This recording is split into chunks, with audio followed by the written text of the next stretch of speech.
Hello friends, स्वागत करती हूँ आप सभी का आज के मिनी ब्लॉग में। और ये देखिए टाइम ऑलमोस्ट 12 बज रहे हैं यहाँ पे रात के।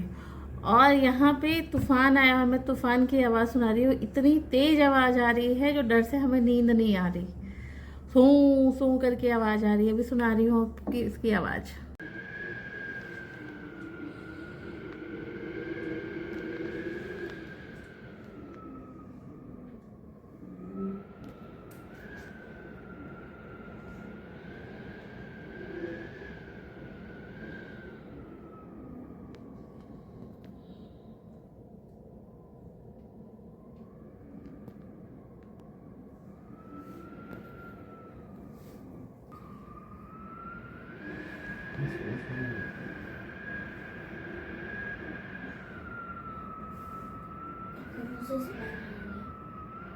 ये आवाज़ बंद खिड़की से आ रही है। वो देखिए पौधों का हिलना।